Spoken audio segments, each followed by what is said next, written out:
Well, once again, I am here to teach you chemistry for 9th class. This is the most important class for all of you, as we know, because every class, every moment, every second, every time is the most important for all of us. So this is the also most important when you make no matters. Just I am going to teach chemistry. The topic is change in temperature to change a state of matter. Matter surrounding us के दूसरी topics में matter के define के term में हम लोग जो है मुख्यतः मैटर के डिफिनेशंस को सीखे, मैटर के डिफाइन टर्म को सीखे, डिफाइन टर्म के आधार पर फिजिकल प्रॉपर्टीज और केमिकल प्रॉपर्टीज के आधार पर मैटर के क्लासिफिकेशन सीखे। और मैटर के क्लासिफिकेशन देखिए, स्ट्रक्चर्स की पोजीशन होती है, स्ट्रक्चर की सहायता से हर एक चीज अब बदलते जाती है। पूरी मैटर के प्रिंसिपल को, मैटर की एग्जिस्टेंस को समझना होता है, और वह हम यदि समझ जाते हैं तो हमें आसान होती है, इंटरेस्टिंग हो जाता है। मैटर किसको कहते हैं? लोकलाइज बॉडी है जो मास रखता हो, स्पेस रखता हो, यानी पार्टिकल के कैरेक्टर्स होते हैं। पार्टिकल्स के कैरेक्टर्स जो होते हैं कि दो पार्टिकल्स के बीच में स्पेस हो गए। ऑल पार्टिकल्स जो होते हैं टीनी नेचर्स के होते हैं, अट्रैक्टिव नेचर्स के होते हैं। ये सारी पार्टिकल्स के कैरेक्टर्स के बारे में हम लोग पिछले क्लास में पढ़े थे। पार्टिकल्स से ही बनकर जो मैटर बनता है। अब वो मैटर, वह पार्टिकल, दो पार्टिकलों के बीच में एक फोर्स होते हैं, इंटरमोलिकुलर फोर्सेस कहलाते हैं। दो पार्टिकलों के बीच में जो उनकी मूवमेंट होती है, जिसके कारण उसकी में काइनेटिक एनर्जी होती है, जिसके कारण में उसकी गुण डिटरमाइन होते हैं। इस प्रकार से वो पार्टिकल्स की जो प्रॉपर्टीज है, डिस्टेंस की प्रॉपर्टीज है, उस पार्टिकल की जो प्रॉपर्टीज है, अट्रैक्टिव नेचर्स की प्रॉपर्टीज है, उस पार्टिकल की जो कंप्रेसिबिलिटी की जो प्रॉपर्टीज है, उसके सहायता से अब क्या करना है? मैटर जो है चेंज हो सकता है एक पोजीशन से दूसरे पोजीशन। हम लोग पिछले क्लास में सीखे मैटर को डिवाइड किया जाता है on the basis of physical properties, on the basis of chemical properties. On the basis of physical properties matter can be classified into three terms: solid, liquid and gaseous. On the basis of chemical properties, matter can be classified into three terms: element, compound and mixture. Now I am going to discuss here solid change into liquid, liquid change into gases. How is it possible? Here we are looking for, we are searching for. तो यहाँ पर जो change करने की जो position हो रही है, यहाँ पर जो बात चल रही है कि एक फैक्टर टेम्परेचर, एक फैक्टर क्या है? टेम्परेचर। टेम्परेचर को बढ़ाकर, टेम्परेचर को घटाकर, टेम्परेचर देने से क्या होगा कि उसकी जो लिक्विड जो स्टेट है, उसकी जो गति है, उसकी काइनेटिक एनर्जी की गति में क्या होगी? परिवर्तन होगी। परिवर्तन होने के कारण में क्या होगा कि वह स्टेट फॉर्म करेगा एक जगह से दूसरी जगह। इसके लिए हम एक एक्सपेरिमेंट तैयार करते हैं। एक्सपेरिमेंट क्या तैयार करते हैं? एक बीकर लेते हैं लेबोरेटरी में, और एक बीकर माप लेते हैं। 100 ग्राम बर्फ लिया बीकर में, थर्मामीटर की सहायता से उसका टेम्परेचर को नाप लिया, उसको बुनसन बर्नर के ऊपर रखा। बुनसन बर्नर के ऊपर रखने के क्रम में हम कुछ देरी में देखते हैं टेम्परेचर देते जाते हैं। देने के क्रम में क्या होता है? वह जो है सो जब तक पूरे मेल्ट नहीं होता है, बर्फ पूरा मेल्ट नहीं होता है, तब तक जाकर उसका जो है सो टेम्परेचर बढ़ता नहीं है। इस प्रकार की स्थिति क्या हो गई? पूरे बर्फ के पिघलने की जी स्थिति हो गई, उसको मेल्ट बोला गया। और जिस पॉइंट पर पूरे बर्फ पिघला उसको मेल्टिंग पॉइंट बोला गया। और मेल्टिंग पॉइंट जो होता है, मेल्ट करने की जो क्रिया होती है, उसको फ्यूजन बोला गया।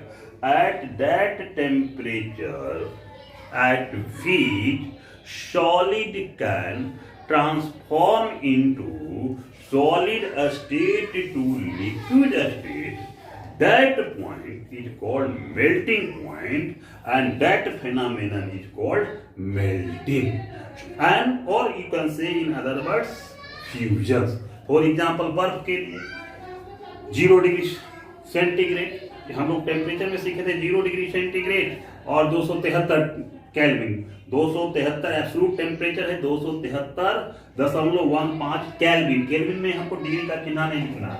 इस प्रकार से हम क्या देखते हैं कि उसका जो है सो हम लोग माप लेते हैं। उसका वाटर का 273 केल्विन है, सोडियम का 370 केल्विन है 37 डिग्री सेंटीग्रेड में, सल्फर का 392 केल्विन है, आयरन का 1808 केल्विन है, 1535 डिग्री सेंटीग्रेड है, वैक्स का 336 केल्विन है। इस प्रकार से कुछ सब्सटेंसेस जो दिया गया है वहां पर हमको एक्टिविटी के माध्यम से इसका जो है सो मेल्टिंग पॉइंट दिया गया है। हर एक सब्सटेंसेस की मेल्टिंग पॉइंट अलग है, क्योंकि हर एक सब्सटेंसेस की जो फिजिकल कैरेक्टर्स होते हैं अलग अलग होते हैं। इस प्रकार से हम सब्सटेंसेस की ये करते हैं। अब उसकी सहायता से वो एनर्जी जो यूजअप हुआ, वो एनर्जी किस प्रकार से हो गया, जिसको जो है सो हमको देने का कह रहा है तो लेटेंट हीट। क्या कहा जा रहा है? Latent heat. लेटेंट हीट कहा जा रहा है the amount of heat energy required to change 1 kilogram of solid at its melting point into liquid state and at atmospheric pressure, and without its temperature is known as a specific latent heat. Latent heat मतलब वह तापमान जब किसी भी वस्तु के एक अवस्था से दूसरे अवस्था में बदलने के लिए जो ऊष्मा यूज होता है और उस ऊष्मा का यूज होने के बाद में वह अब उसकी अवस्था परिवर्तित हो जाती है। जैसे हम लोग देखते हैं कि बर्फ की लेटेंट हीट कितनी हो गई। बर्फ के जो है बर्फ से वाटर बनने के लिए 3,36,000 जूल पर किलोग्राम जो है सो ऊष्मा कैलोरी ऊष्मा की जरूरत होती है एक अवस्था से दूसरी अवस्था करने में। इस प्रकार से हम जो है लेटेंट हीट की परिभाषा सीखते हैं। दूसरी परिभाषा दूसरी एक्टिविटी को लिखते हैं कि अब लिक्विफिकेशंस क्या हो जाता है। लिक्विफिकेशंस कहने का मतलब हो गया कि जब सॉलिड से, अभी हम लोग पढ़े यहाँ पर में, जब सॉलिड से लिक्विड हो गया, अब जो है गैसियस अवस्था से यदि हम क्या बोला जाता है लिक्विड अवस्था में कोई को करते हैं तो वह जो अवस्था क्या हो जाती है, लिक्विफिकेशन कहता है, फ्रीजिंग कहलाया जाता है। जैसे वाटर जो है क्या बोला जाता है, हम फ्रीज में रखते हैं, मिक्सचर फ्रीजिंग पॉइंट में रखते हैं, और उस फ्रीजिंग पॉइंट में रखने के बाद में हम क्या देखते हैं कि वाटर जो है सॉलिड के रूप में हो गया, फ्रीज हो गया। यह क्रिया जो कहलाती है, क्या कहलाती है, फ्रीजिंग कहलाता है।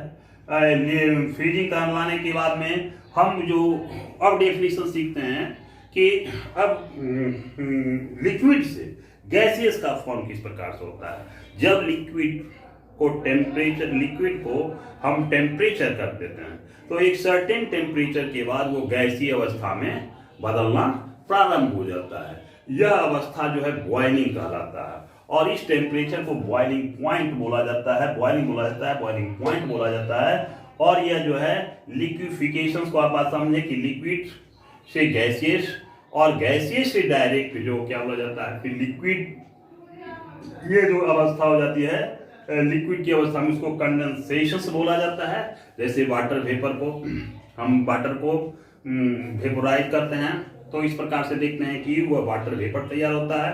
फिर वेपर को जो है सो कंडेंस करते हैं तो वह वेपर के द्वारा क्या हो जाता है, वाटर में कन्वर्ट हो जाता है। यह प्रक्रिया जो है सो कंडेंसेशन कहलाता है। दूसरी प्रक्रिया होती है, इसमें जितने ऊष्मा की जो जरूरत होती है उसको लेटेंट हीट ऑफ वेपोराइजेशन कहा जाता है। इसमें हम लोग क्या देखते हैं कि 22 लाख 68,000 जूल पर किलोग्राम जो है ऊष्मा की जरूरत होती है। इस प्रकार से हम दो चीज को सीखे, change in temperature to change in state of matter, latent heat of vaporisation सीखे, और फिर उसी प्रकार से कुछ सब्सटेंसेस ऐसे होते हैं कि डायरेक्ट सॉलिड से गैसेस में बदल जाते हैं और गैसियस से क्या बदल जाता है, सॉलिड में बदल जाते हैं। यह प्रक्रिया जो होती है सब्लिमेशन कहलाता है, जिसमें कैम्फोर में होता है, आयोडीन में होता है, नेप्थोलीन में होता है, अमोनियम क्लोराइड में होता है, बेंजोइक एसिड में होता है, और ये जो होता है डायरेक्ट गैस इनटू सॉलिड्स में हो जाता है। तो इस प्रकार से हम जो है सो क्या बोला जाता है, the importance of inter conversation of a state of matter हम लोग पढ़े सीखे। इस पर कुछ सवाल दिया जाएगा। चैनल को सब्सक्राइब कर लीजिए। सब्सक्राइब करने से क्या होगा कि कुछ जो एक्स्ट्रा बातें होगी फिर दूसरे वीडियो में, तीसरे वीडियो में अब तुरंत ही पहुंच जाता होगा, और पहुंचने के बाद उस पर अभ्यास कीजिए। जो प्रॉब्लम है कमेंट के माध्यम से जरूर बताइए, ताकि अगले वीडियो में सावधानी हो क्या बताना है। कुछ तो मुश्किलें होती होगी क्योंकि बोर्ड पर राइटिंग स्पष्ट नहीं देख पाते होंगे, या जूम करके देखते होंगे तो क्लियरिटी मिलना चाहिए, और कुछ संभावनाएं जो होगी सुधार के जरूर कमेंट के माध्यम से लिखिएगा, बोलिएगा। आज के लिए इतना ही, धन्यवाद।